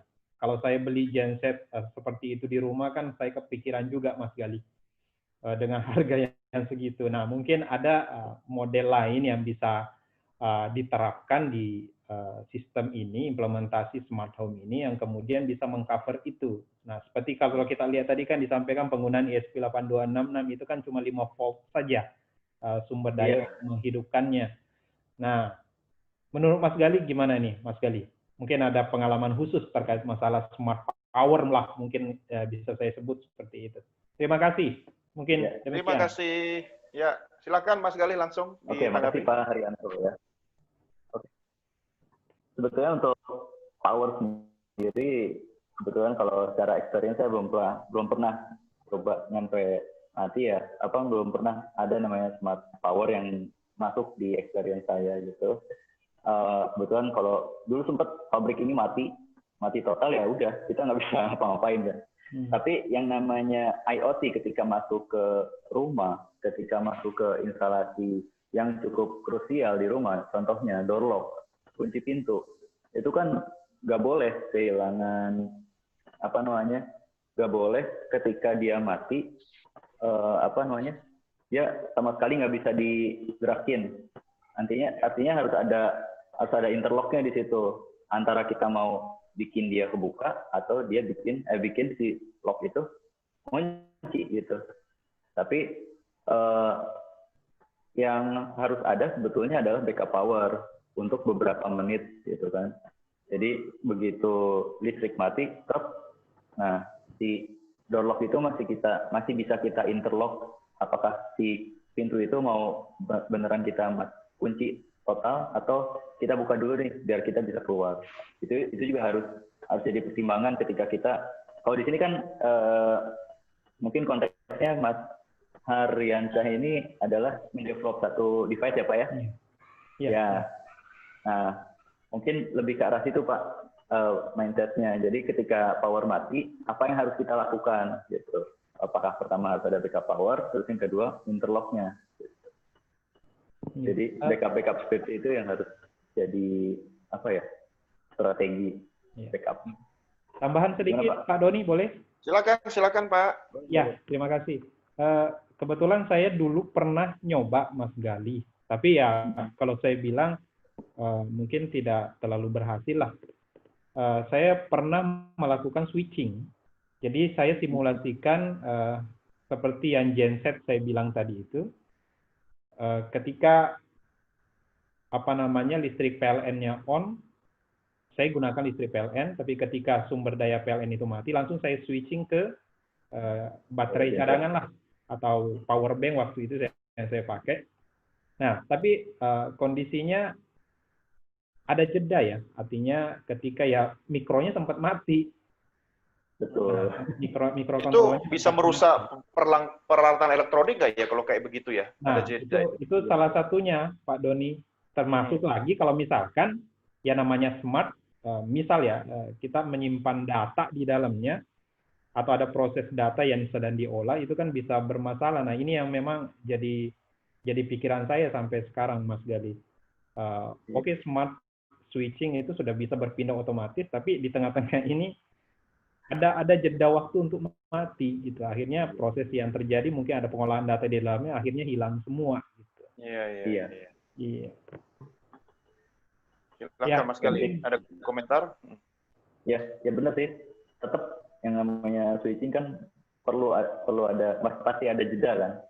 Mungkin beberapa milisecond, tapi kan tetap si microcontroller itu nggak bisa mentolerir, tetap dia ketika si voltage-nya udah jatuh ke threshold ya udah mati total kan.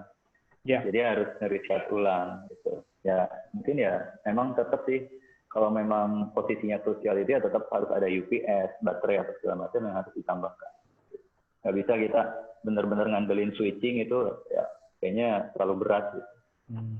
Apa Cipari. bisa diciptakan teknologi ya Mas Gali, teknologi masih untuk kepentingan smart home ya, yang memiliki kemampuan memprediksi. Nah, apa ini artinya? Membaca kalau tiba-tiba akan terjadi dalam 5 menit ke depan akan putus aliran listrik gitu kan? Apa harus ada mbah dari gunung mana yang teknologinya di embed di alat itu? Sehingga nanti kalau mau ada pemadaman listrik, dia sudah menyala dulu sebelum listrik terputus. Jadi tidak ada apa tadi yang dikatakan sebagai jeda gitu ya. Iya.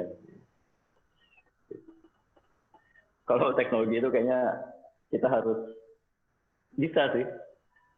Tapi telepon ke gardu. Dapat informasi dari orang belakang. Harus tanya. Mungkin secara sederhana, saya nggak tahu gini Mas Gali. Anda kan yang lebih ahli dalam menerjemahkan teknologi. Kalau bahasa rumah tangganya mungkin gini. Kalau listrik itu kan sebenarnya kan dia memancarkan energi atau mungkin apalah istilahnya. Mungkin bisa dibaca ketika mau terjadi listrik putus, mungkin frekuensinya atau getarannya agak berkurang gitu, sehingga bisa diantisipasi gitu.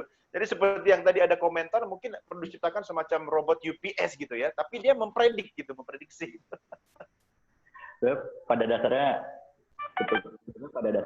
nggak bisa gitu. Cuma sebetulnya teorinya memang ada gejala gelombang pada saat turun itu ada, tapi ya itu juga cuma beberapa milidetik mungkin terjadinya. Gitu.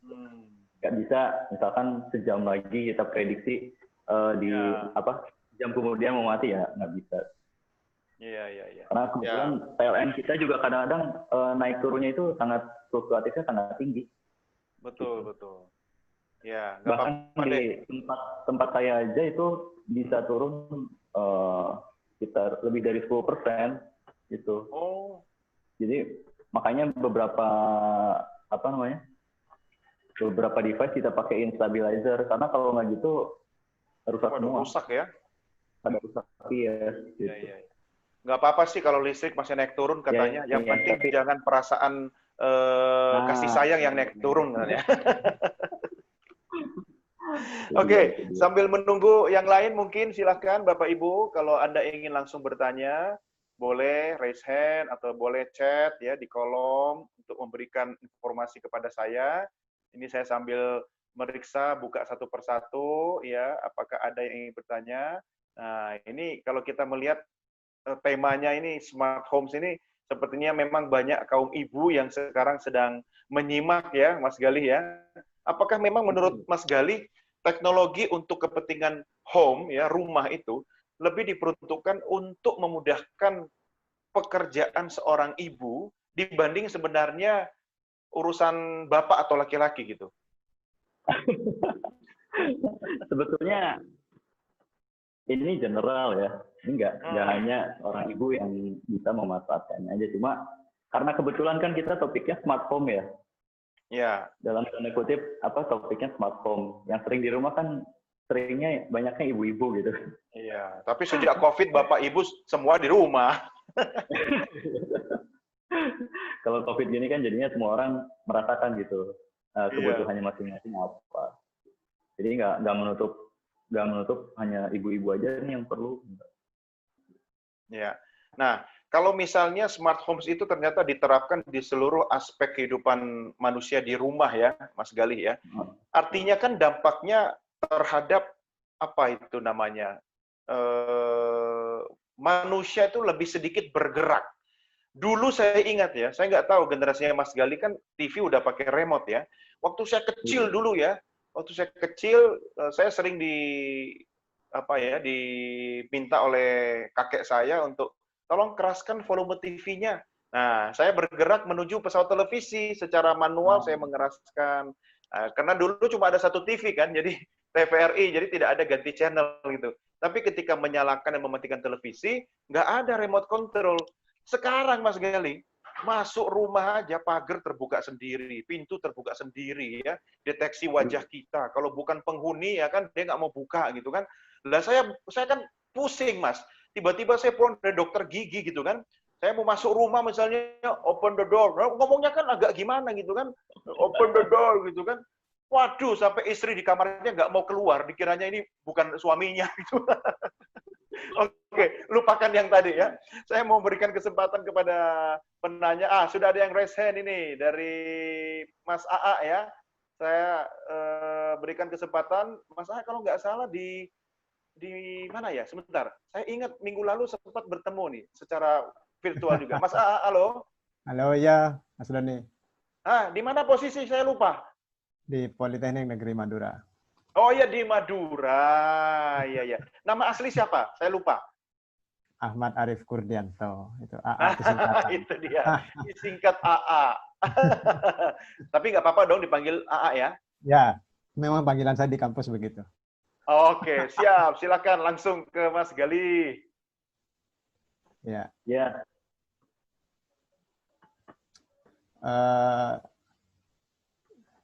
Assalamualaikum Mas Gali. Waalaikumsalam. Ya, saya bukan orang Bandung ya, cuman karena ini AA Madura ini. AA Madura. Tapi sekarang lagi di Sydney belakangnya.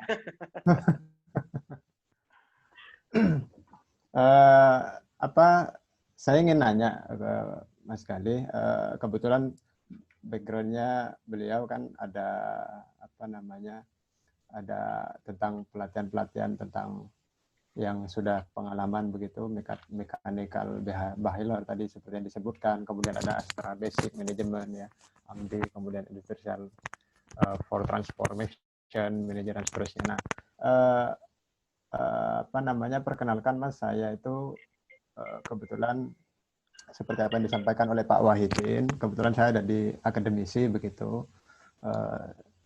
Saya harus mentransfer knowledge ke mahasiswa. Nah, sekarang kesulitan kami di kampus itu ketika sedang mendevelop gitu ya, taruhlah sudah jadi satu device, satu sistem embedded begitu.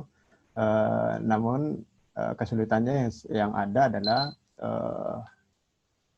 untuk membungkus itunya, untuk membungkus, bikin kemasannya ya, casing gitu ya, casing. Nah, casingnya, misalnya apa nih? Misalnya bikin apa? Misalkan bikin seperti tadi disampaikan oleh Pak Haryansa adalah ATS gitu ya, Automatic Transfer Suite misalkan. Nah, itu kan hanya sekedar rangkaian begitu. Tetapi untuk membuat casingnya kami kesulitan, sehingga dulu sebelum ada 3D printing begitu, luar biasa susah. Nah, sekarang sudah ada 3D printing, sudah lumayan terbantu begitu. Tetapi tetap low ya, kualitasnya tetap kurang. Nah, yang ingin saya tanyakan adalah kira-kira software apa saja yang bisa membantu kami untuk mendevelop desain mekanik begitu ya. Software apa saja yang bisa mendukung untuk melakukan proses desain mekanik. Kemudian yang kedua, untuk teknologi pencetakan casing ya, industrial quality begitu, tidak hanya sekedar seperti kalau 3D printing itu kan memang secara nyata udah kita desain terus jadi begitu, memang udah kecetak. Tetapi untuk high end, untuk kualitas industri, bikin casing benar-benar oke gitu ya, itu kami kesulitan di sana. Kadang-kadang kami tidak pernah memberikan solusi yang pas di situ.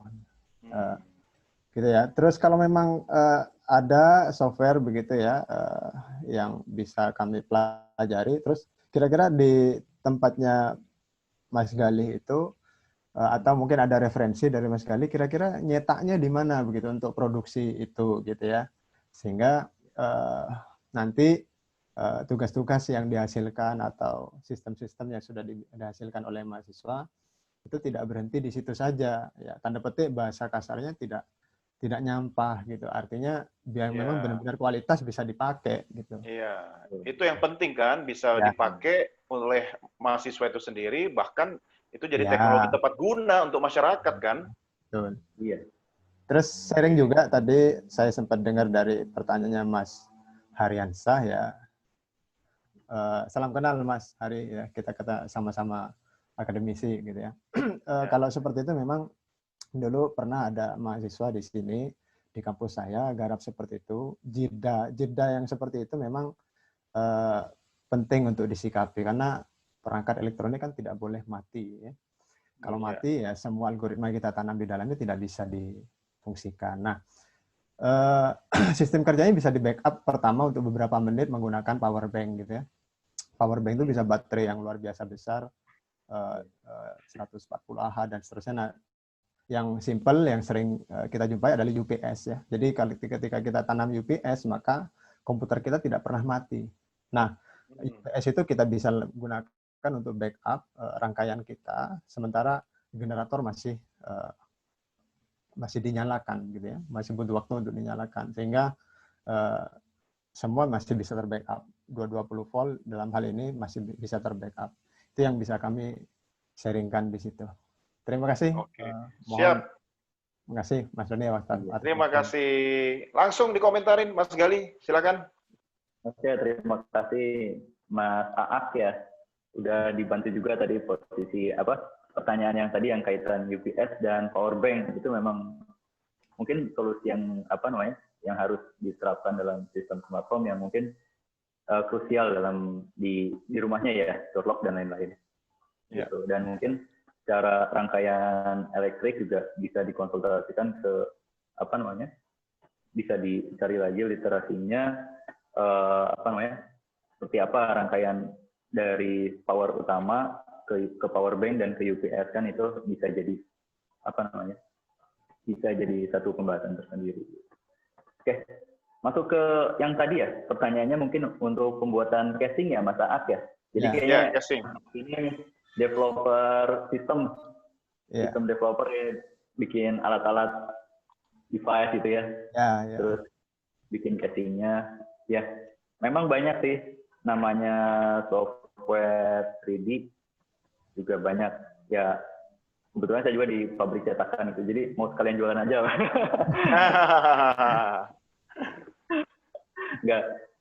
Kebetulan kalau tempatku ini kita lebih ke cetakan bikin panel besi, bikin panel body body mobil gitu. Tapi kalau mungkin untuk yang kayak device kecil ini kan lebih ke plastik ya, casing plastik kayak. Kadang kita juga butuh casing seperti plat begitu ya. Oke, berarti ada dua ya. Jadi mungkin bisa jadi dia pakai plat, terus ada kombinasi dengan plastik juga gitu kan. Iya, betul. Jadi sebenarnya kalau kita bicara software banyak banget. Cuma yang namanya software rigid udah pasti mahal ya. Udah pasti mahal. Kalau di sini kan kita bicaranya memang software original ya. Cuma kalau untuk solusi yang buat pemula, buat belajar, mungkin saya bisa nyaranin untuk belajar SketchUp dulu, Mas. SketchUp. Kalau dulu sih, kalau nggak salah dari Google. Cuma sekarang tuh yang itunya tuh udah bukan Google lagi, gitu. Jadi kelihatannya yang SketchUp yang gratis itu harus dipakainya di web.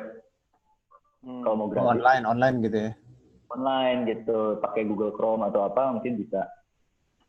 Nah, kalau mau download, kalau nggak salah bayar di SketchUp itu. Tapi, jadi di SketchUp ini simple, penggunaannya simple, banyak juga forum-forumnya. Terus untuk model 3D-nya juga banyak di internet. Jadi Mas mungkin bisa cari, udah pernah sempat lihat kayak grabcat.com nggak? GrabCAD pernah. Nah, kayak kalau di kampus kami di sini ada dua, itu kalau berangkat dari AutoCAD masuk ke SketchUp itu gimana? Pernah juga di sini belajar Fusion ya. Pernah juga belajar Fusion di sini. Oh iya, nggak maksudnya GrabCAD tuh dia website di internet. Jadi dia di situ banyak 3D modelnya, contoh-contoh model yang udah orang pernah buat itu Mas. Jadi misalkan kita pengen bikin kursi, coba cari di GrabCAD model kursi. Nah dia keluar tuh 3D modelnya, kita bisa download, kita masukin ke seperti template begitu ya? Kayak template yang udah jadi. Nah dari situ kita bisa modifikasi gitu. Mungkin casing juga bisa cari kayak hard case atau apa, kita ambil dari situ, baru nanti kita modifikasi, misalkan tambah lubang atau apa. Oke. Itu mungkin bisa salah satu solusi ya untuk yang developer misalkan baru tahap awal gitu. Tapi kalau udah ke tahap yang lebih advance, mungkin bisa pakai Autodesk Inventor mungkin atau SolidWorks. Itu mungkin bisa lebih advance karena kayak Autodesk Inventor itu bisa integrasi sama elektrik sama jadi kalau kita bikin PCB, bikin board itu bisa langsung integrasi ke si Autodesk Inventor untuk bikin casingnya seperti apa yang bagus. Oh gitu. Jadi ada banyak sih yang bisa integrasi. Kalau kayak SolidWorks juga sama. SolidWorks itu bisa integrasi sama SolidWorks elektrik kalau nggak salah. Oke. Cuma kebetulan saya udah lama nggak pakai itu, jadi harus cari literasinya dulu. Gitu. Iya. Gitu, Mas. Soalnya kalau di tempatku ini memang benar-benar murni buat bikin cetakan plat gitu. Jadi kalau kita sih pakainya mobil ya. Bikin Berarti itu masuknya kategori industri ya Mas Gali ya? Betul. Boleh saya tambahin sedikit? Ya, silakan. Iya, Mirza ini tadi Mas AA ya. Kayaknya rajin bertanya nih sama di setiap itu ya sesi ini. Yang lalu saya juga sama nih. Ini rajin. Jadi ini tambahan aja saya juga tadi maaf dengarnya cuma sepotong. Tapi tadi katanya udah ada AutoCAD sama apa lagi ya software di sana. Fusion, Pak. Sama apa? Fusion 360. Itu udah 3D. Udah 3D, Pak. Udah, Pak. Ya, terus tadi yang ditanyakan sebenarnya kebutuhan untuk rapid prototyping ya? Sebenarnya gitu atau gimana? Iya. Jadi untuk percetakan hard case atau soft case. Oke. Jadi saya cuman udah agak lama ya, 5 tahun yang lalu kira-kira kan suka itu tuh ya narasumber juga kita karena kita private equity ketemu startup gitu. Nah, ada salah satu startup itu sebenarnya dia bikin yang gitu tuh kayak sharing untuk jadi kayak gini loh. Hampir sama kayak kalau di sini, aduh saya lagi lupa namanya, kayak untuk printing itu. Tapi dia bisa lewat website, kirim filenya, terus dia akan kerjakan rapid prototyping-nya. Nah, saya kira yang begitu sudah banyak. Karena kalau Bapak di Madura, itu yang relate ke ITS pasti ada tuh. Nanti kalau perlu ya saya cariin, saya ada teman beberapa juga dosen di ITS. Terutama untuk harus dicari sebenarnya tadi kalau software juga kalau belum punya atau sebenarnya fiturnya masih belum bagus untuk pendidikan itu mereka selalu punya education license itu yang either sangat murah atau bahkan gratis. Jadi itu harus di approach sebenarnya. Saya dulu pemakai itu dulu pro engineer namanya PTC ya, tapi kira-kira 20 tahun kita punya. Inilah gunanya forum kita, Pak Mirza, Mas Gali, sama Mas AA. Jadi ini forum ini memancing ya koneksitas antar peserta narasumber, termasuk orang-orang seperti saya yang sebenarnya buta soal teknologi dan hal-hal yang tadi disampaikan. Tapi saya memfasilitasi buat Bapak Ibu, teman-teman, silahkan kalau misalnya nanti mau saling terhubung, terkoneksi. Ini kan sebagian ada masuk di grup juga kan, di grup WA kan. Nah, nanti kalau diizinkan ya masing-masing silahkan saling membangun hubungan koneksi ya.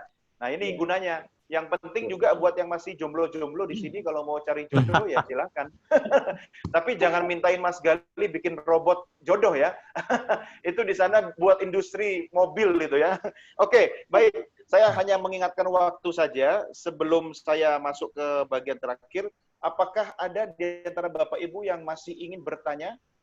Kalau tidak ada, saya membacakan pertanyaan. Mungkin tadi satu pertanyaan Mas Aat lagi belum. Oh iya, silakan Mas.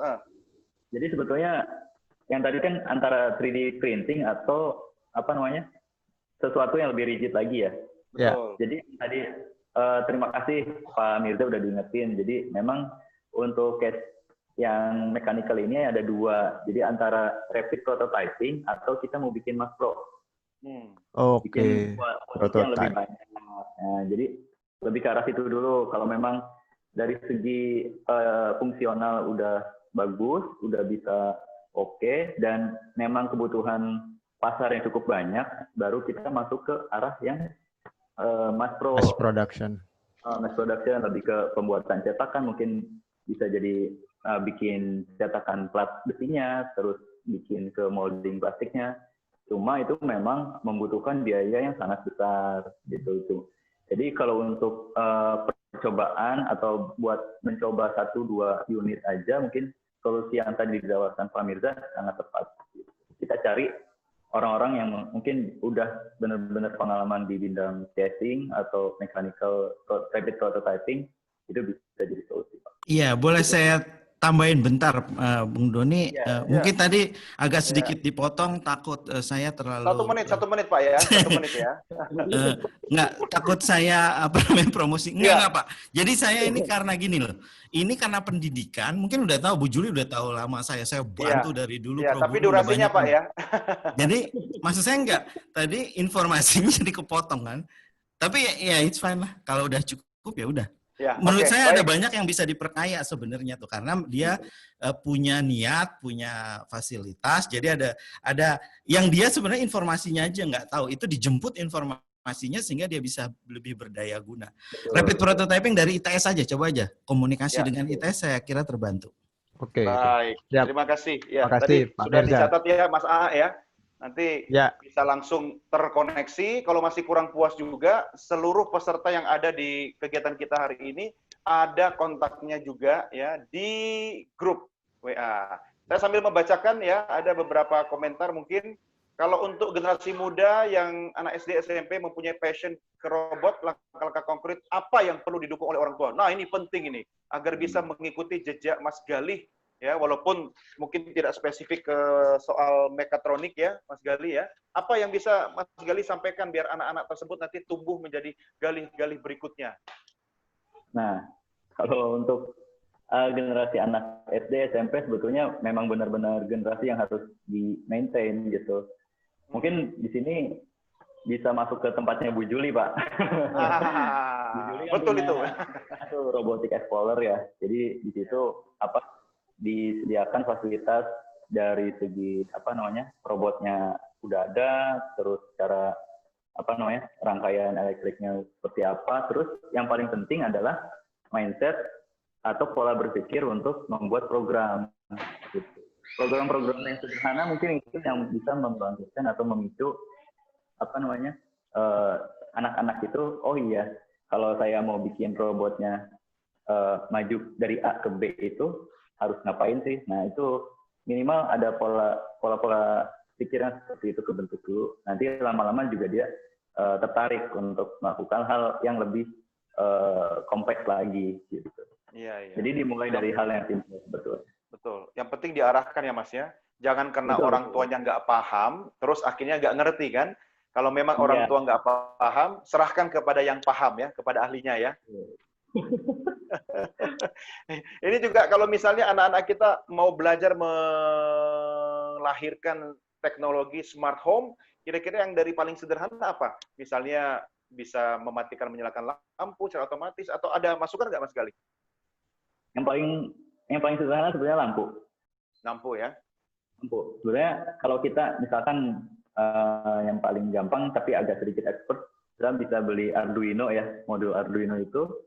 Di sana di modulnya sendiri udah ada lampu.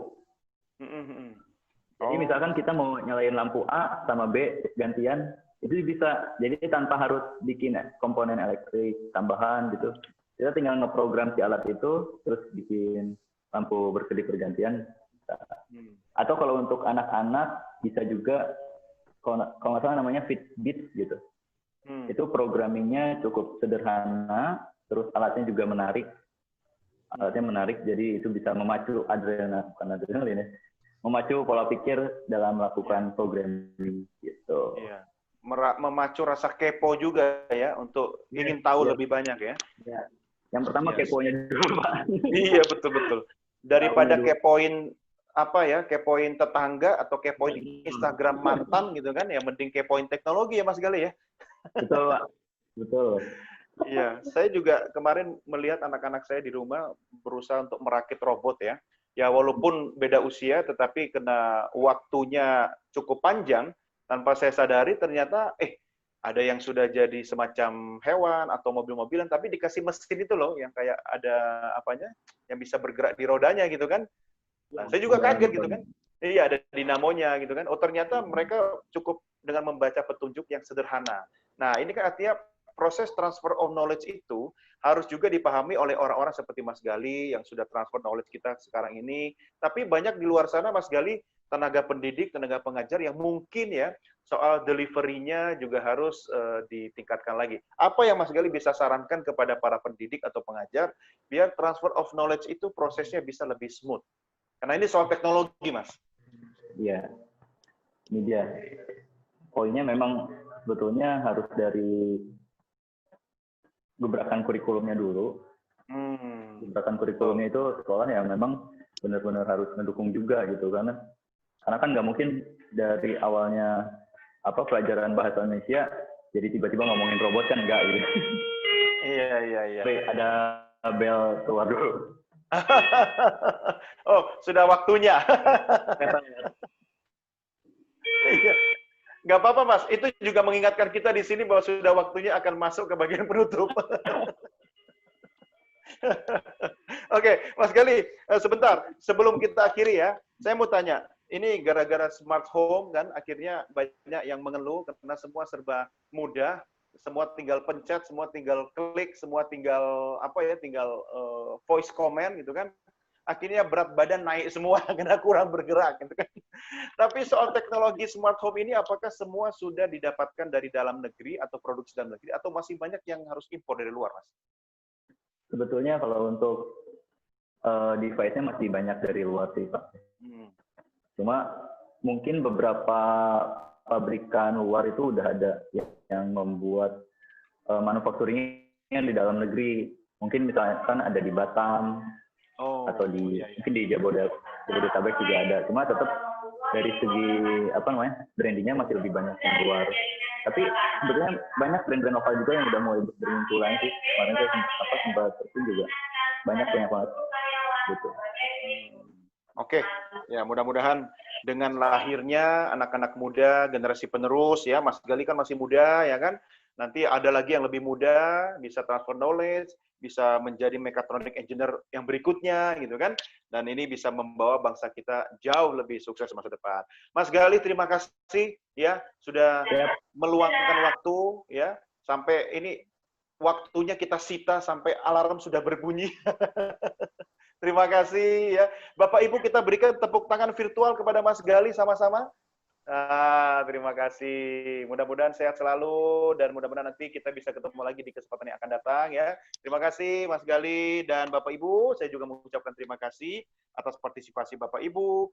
Juga tadi diskusinya ya Pak Wahidin, kemudian ada Pak Mirza, kemudian ada juga Bapak Ibu yang sudah bergabung tadi bertanya ya. Terima kasih. Dan tetap bergabung bersama kami. Saya mau kasih informasi buat Bapak Ibu yang setia, ya, khususnya para pendidik ya kan, atau yang non kependidikan, kalau terus mengikuti sesi kita sampai tanggal 13 Juli nanti, semuanya akan mendapatkan kesempatan mengikuti free workshop, ya, tetapi bukan di bidang robotik. Nah, ini untuk memperkaya kemampuan Bapak Ibu di bidang communication skills. Ya, nanti Communication Academy bekerjasama dengan Robotic Explorer akan memberikan kesempatan selama 1 tahun free kepada Bapak Ibu, khusus saja yang mengikuti kegiatan webinar kita sampai tuntas nanti. Jadi khusus Bapak Ibu, misalnya apalagi guru ya, mau belajar teknik delivery, menyampaikan di depan murid-murid, ya kan? Nah, nanti ikuti sesinya bersama Communication Academy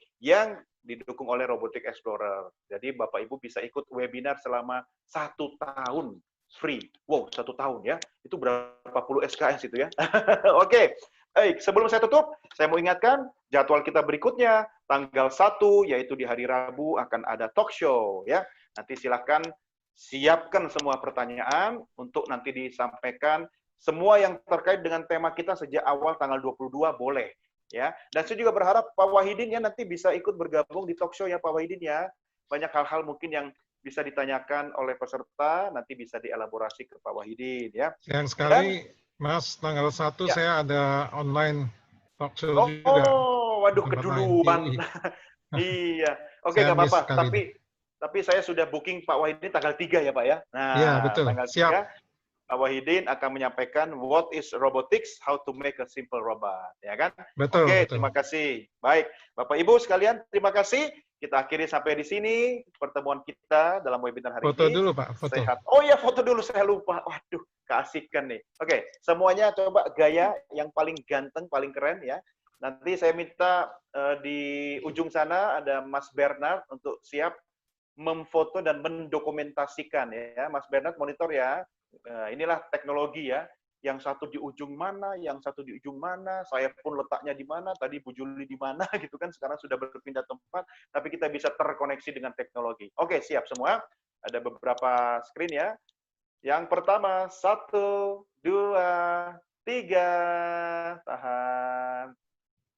Oke, tahan. Yang berikutnya, 1, 2, 3. Tahan. Oke, tahan sekali lagi. 1, 2, 3. Oke, sekali lagi. Senyum yang paling meriah ya. Anggap saja ini sudah lebaran.